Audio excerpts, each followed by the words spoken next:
नमस्कार। आज हम ग्रेविटेशनल फोर्स के बारे में डिस्कस करते हैं, है ना। ग्रेविटेशनल फोर्स किन किन चीज़ों पर डिपेंड करती है और वह कैसे, उसके इम्पोर्टेंट पॉइंट्स क्या क्या हैं, सम इंट्रोडक्शन टाइप का ग्रेविटेशन का डिस्कस करते हैं आज। ग्रेविटेशनल फोर्स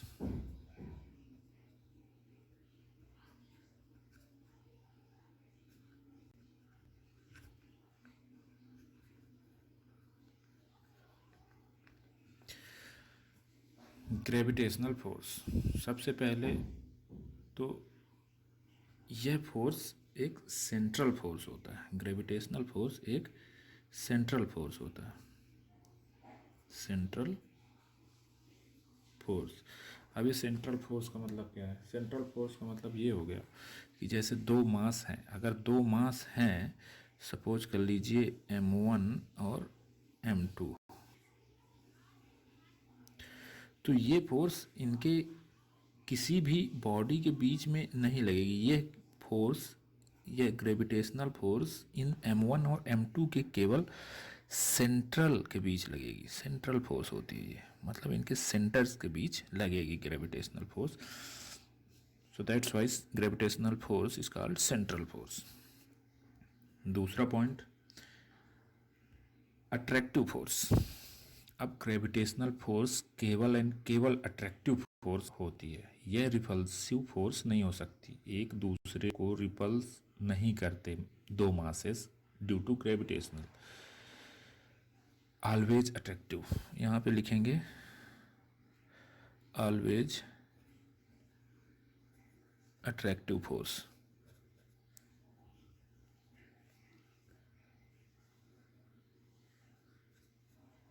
अट्रैक्टिव फोर्स, जैसे m1 और m2 दो मास है, तो इन दोनों के बीच में जो फोर्स लगेगी वो ऑलवेज अट्रैक्टिव होगी, रिपल्सिव कभी भी नहीं होगी। तो ये हो गया इसका दूसरी प्रॉपर्टी, इंपॉर्टेंट प्रॉपर्टी की है, ऑलवेज अट्रैक्टिव फोर्स होगी। नंबर 3 है इसका इंडिपेंडेंट ऑफ मीडियम, मतलब मीडियम पर डिपेंड नहीं करेगा ग्रेविटेशनल फोर्स। ग्रेविटेशनल फोर्स दो मासेस के बीच में लगता है। अब वह मासेस एयर में है, पानी में है, स्पेस में है, या कि फिर कहीं भी रखे हुए हैं, किसी भी मीडियम में रखे हुए हैं, उनके ग्रेविटेशनल फोर्स में कोई भी अंतर नहीं आएगा। मीन्स ग्रेविटेशनल फोर्स दो मासेस के बीच में हमेशा रहेगा, चाहे वह कहीं भी रखे हों। तो independent from medium, independent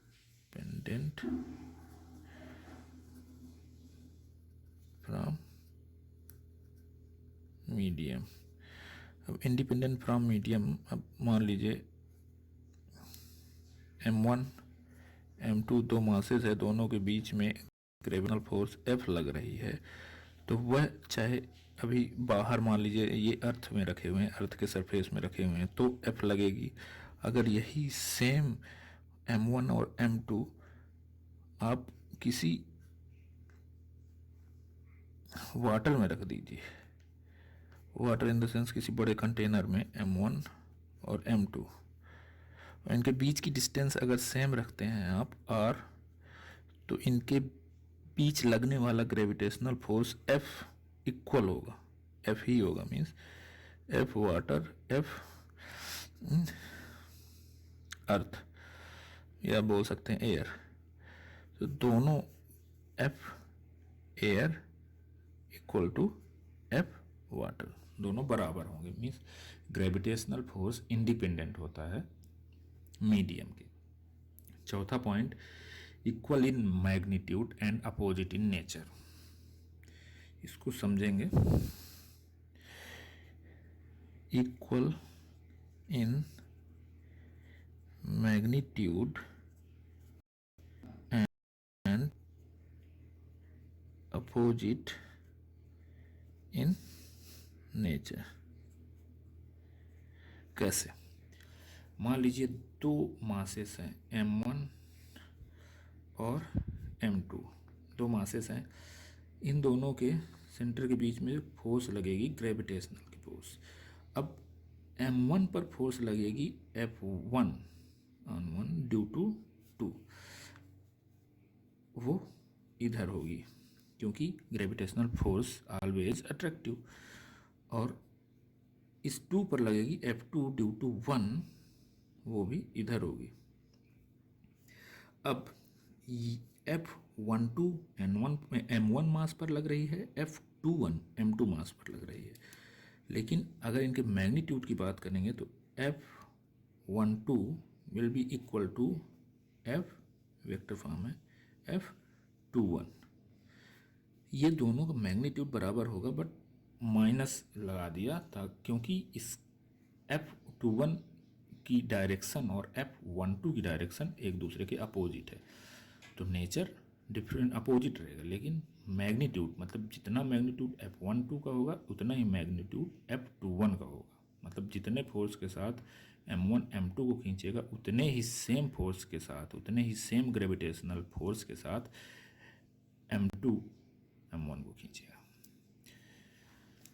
number 5 इधर लिख लेते हैं। नंबर 5 जो है वो है वैलिड फॉर पॉइंट मासेस। ये वैलिड फॉर पॉइंट मासेस होता है।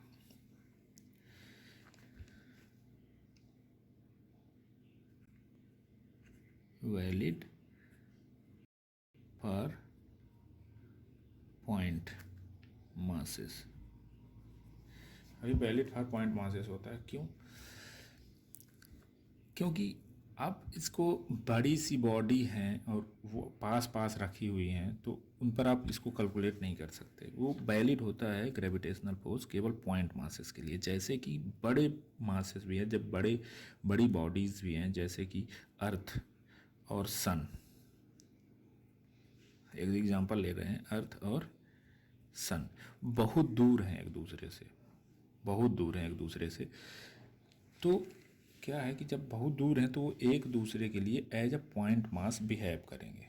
अर्थ और सन एक दूसरे से इतना दूर हैं कि एक दूसरे को as a point mass behave करेंगे, तो यहाँ पे ये वैलिड हो जाए ग्रेविटेशनल फोर्स। अदरवाइज बड़े मासेस के लिए वैलिड नहीं होता, ये केवल पॉइंट मासेस के लिए वैलिड होता है। डिस्टेंस लार्ज होनी चाहिए बड़ी बॉडीज़ के बीच में, तो वहाँ पर ये वैलिड होगा। डिस्टेंस ग्रेटर होना चाहिए। अब लास्ट पॉइंट 6 पॉइंट जो होता है वो सिग्निफिकेंस फॉर हैवी बॉडीज़ होता है। मतलब वो जो ग्रेविटेशनल फोर्स होता है सिग्निफिकेंस फॉर हैवी बॉडीज़, मतलब छोटी बॉडीज़ जैसे जो कम मास की बॉडीज़ है उनके लिए यह इम्पोर्टेंट नहीं होता, इम्पोर्टेंट सिग्निफिकेंट नहीं होता, मतलब इम्पोर्टेंट नहीं होता। इसमें लिखेंगे significance for heavy bodies, heavy bodies कैसे? अब जैसे मान लीजिए ये पेन है मेरे हाथ में, ये पेन का भी कुछ मास है, कुछ ग्रेविटेशनल फोर्स होगा, और जो कैमरा है उसका भी कुछ मास होगा, कुछ ग्रेविटेशनल फोर्स होगा। तो अब देखें 0.4 equal magnitude opposite in nature, दोनों मासेस एक दूसरे पर अपोजिट और इक्वल मासेस, इक्वल मैग्नीट्यूड का फोर्स लगाएंगे। मतलब जितना फोर्स कैमरा पेन पर लगा रहा उतना ही फोर्स पेन कैमरे पे लगा रहा, लेकिन कोई मूव नहीं होगा, ना पेन कैमरे की तरफ जाएगा ना कैमरा पेन की तरफ आएगा। क्यों? अब आप देखिए, जैसे कि ग्रेविटेशनल फोर्स का फार्मूला होता है F equal to G into M1 M2 upon R square, है ना। जी की वैल्यू होती है 6.67 इंटू 10⁻⁻11। अब यहाँ पे रखेंगे अगर F equal to 6.67 into 10⁻⁻11 M1 M2 upon R square. यहाँ पे देखिए M1 M2 कितना भी हो, R square means R distance between pen and camera, कितना भी हो, पर जो वैल्यू है जी की वो -10⁻⁻11 के टर्म्स में है, तो फोर्स कितना निग्लिजिबल, मीन्स बहुत ही कम फोर्स आएगा।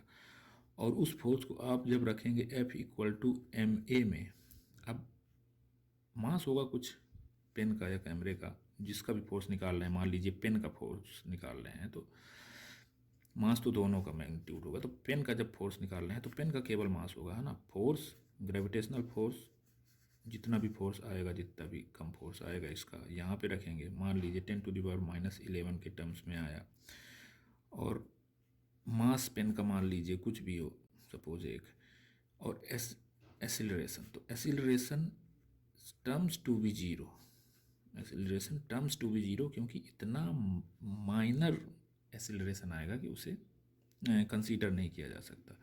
तो acceleration terms to be zero, तो ये केवल हैवी बॉडीज़ के लिए इम्पोर्टेंट होता है, लाइट बॉडीज़ के लिए इम्पोर्टेंट नहीं होता, क्योंकि उनका एसिलरेशन इस ग्रेविटेशनल फोर्स से आएगा ही नहीं। Thank you.